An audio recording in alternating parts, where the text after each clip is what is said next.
Okay, so today we're doing the second lecture of generative models, right? So we have, spent a lot of time earlier talking about MLP for general vectors, CNN for grid data, RNN for sequence data, and then transformers in the use of attention and self-attention and language models. As we can see that transformers are probably being more generic than what we introduced at the beginning, right? So it's not just for language models, it's also for the other kind of data. So I just recalled that there's one part of the story that I may not have talked about, because in the transformer part, there are some recent development which I'm supposed to talk about.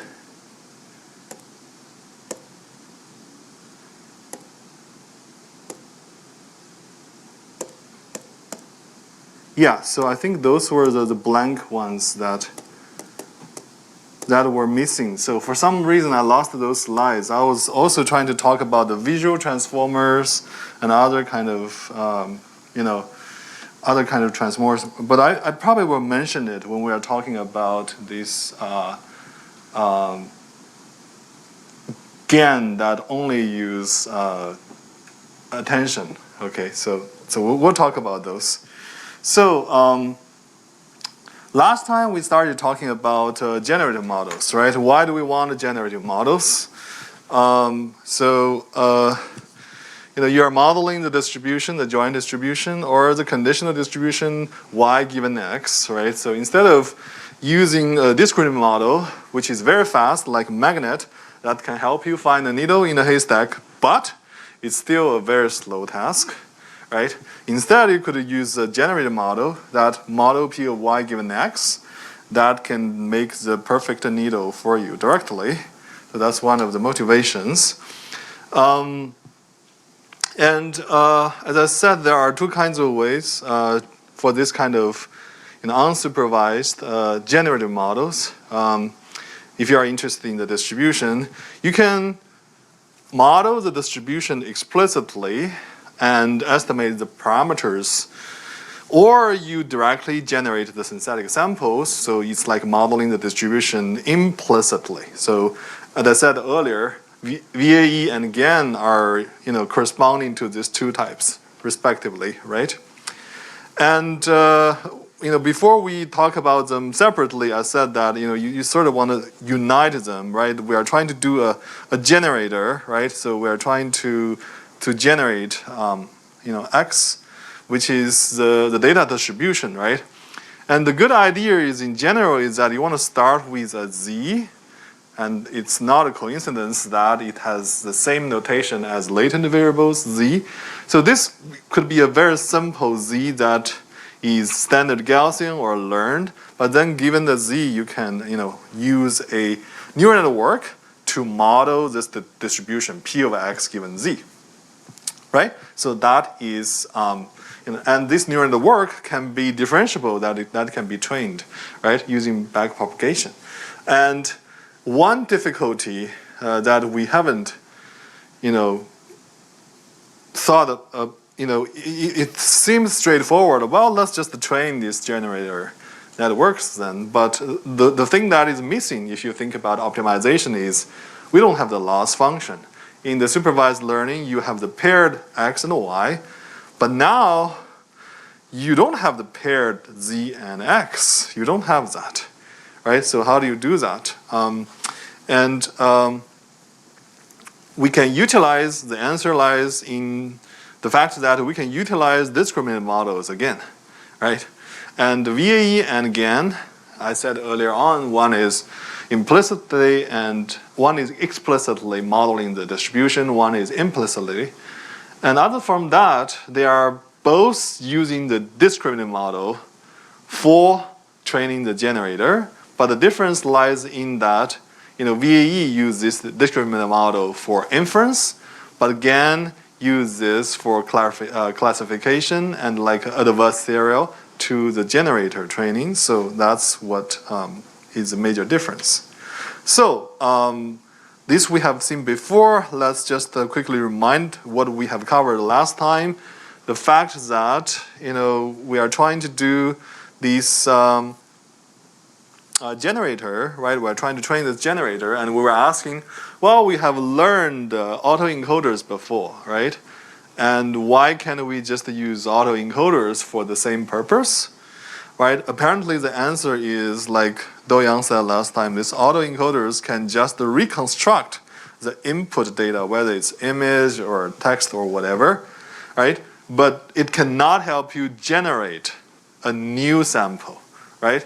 So the variational autoencoder is basically taking the view that, well, let's think about this Z not as like, not as the fixed, right, variable, but think about it as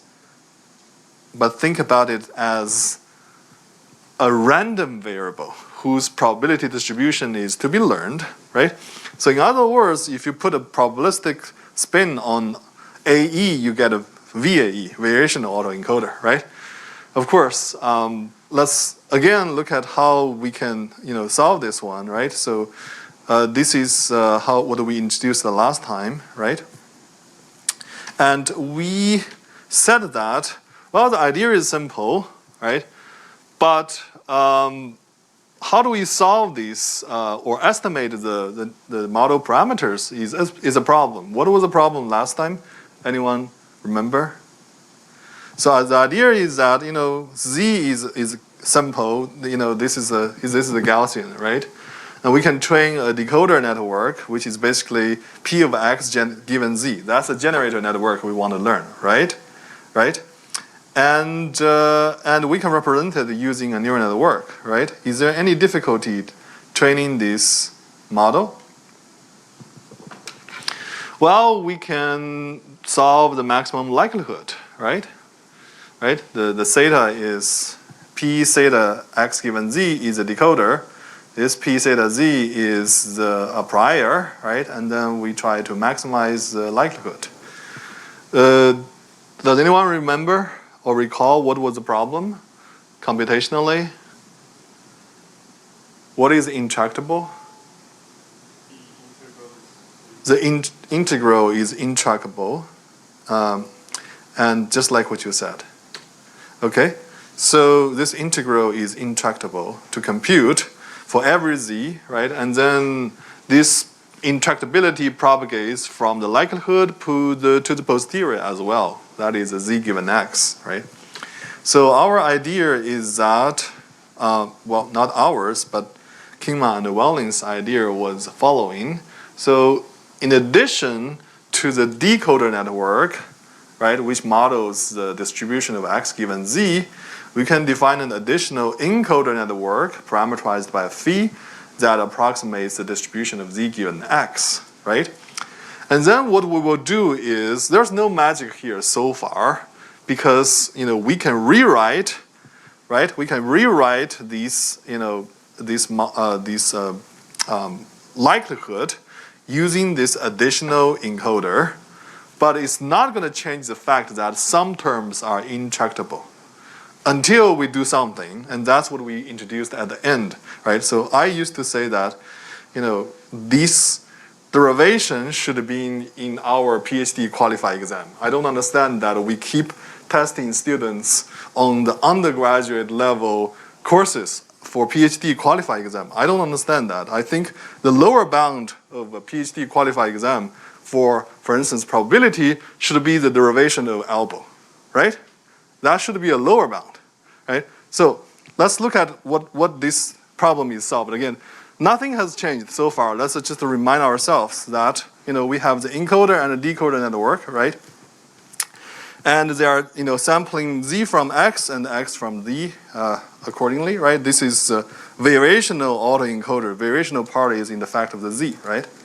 Okay, so what we will do is, I'm not going to spend too much time on it because we already introduced it last time, is that we will basically first use the base rule and then multiply the constant, and then we can split this term into 3. And again, as I said, so far there's no magic. Some of these terms will still be intractable, right? So remember, this was not tractable, right? And the fact that we rewrote them does not change the fact that it's still not tractable, right? But the good thing is that now, if we look at this last two terms, these are the KL divergence, right? And the last term is still intractable. Let's look at the first term. First term is the log likelihood of x given z, right? This is expectation. So this we can do because it only depends on what? X given z is encoder or decoder? X given z. X given z is an encoder or decoder? Decoder, right? Input is z, output is x, okay? So if you want to calculate this log likelihood, expectation of the log likelihood, you can do that through sampling. That's relatively easy, right? And the second term is the KL divergence between this decoder distribution, right? This is a decoder network giving this distribution of z given x. We're calculating the KL divergence between this distribution of z given x, estimated by the encoder, and a prior of z. And the prior of z is standard Gaussian, so we can calculate the KL divergence between the standard Gaussian and this, phi or encoder parameterized distribution very easily. It's actually closed form, right? So, but of course, as I said, you won't expect that everything is now tractable, right? Because there's no magic so far. So you shouldn't be surprised that, the last term is still intractable.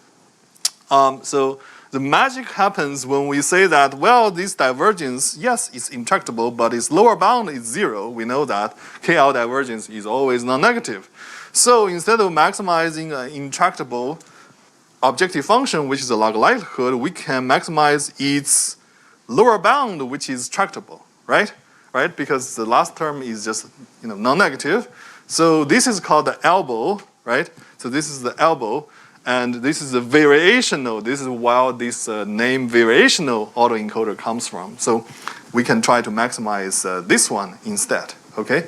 While choosing the proper theta and the phi, decoder encoder parameters. Okay, so that's where we ended last time. Okay, now let's put things together, right? So we are now maximizing this lower bound of the log likelihood, right? We're trying to maximize theta phi. We're given x alone. So the data we are having are just xi, okay? And the parameters are theta and phi. So let's see. We have input data as x, and then we go through an encoder network, and the model is the mean and the covariance, and then this z will be sampled from the encoder modeled distribution, which is assuming Gaussian, right? And then starting from z, we can feed through the decoder network, right? And through this decoder estimated mean and covariance, we can draw a sample from x hat. And then we already knew that the loss is just the difference between x and x hat, okay? Okay, so this, now that we have, if we have trained the autoencoders, once we have trained the autoencoders, we can take the decoder part. After it's trained, we can take the decoder out part and feed the z with just samples from standard Gaussian, right?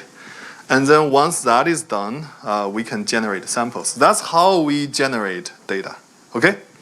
So let's summarize variational autoencoders, right? This is, autoencoders plus probabilistic spin, meaning that Z is a random variable, so you have to model these distributions. And the fact that we're optimizing this encoder and decoder is through maximizing the elbow or the lower bound tells us why it's called a variational autoencoder. Okay, so this intractable density can be estimated can be optimized by its lower bound, okay, the variational lower bound. So the pros and the cons, so you can see that this is a very principled approach to generate models, right? We have this, encoder, decoder, and we have these Gaussian distributions whose parameters are to estimated. And we allow this Q of Z given X, which can be useful as feature representation, right? I said your encoder, your decoder can be used after trained. Decoder can be used for sampling, and the encoder can be used for feature generation, right? What's the con? Well, we know that we are still maximizing the lower bound, right? So it's an okay choice. But in image, we know that it's not really having as good quality as other kind of approaches, right? And the observation in computer vision is that it tends to generate like blurrier and lower quality images compared to the state of the art. We know what they are. They are GANs, right? But still, I mean, they don't focus on the sample. Because GAN really focus on generating the samples, and they don't explicitly model the distribution where VAE does. There are still cases where you prefer using VAE to GAN, right? And these two also can be integrated together as well, right?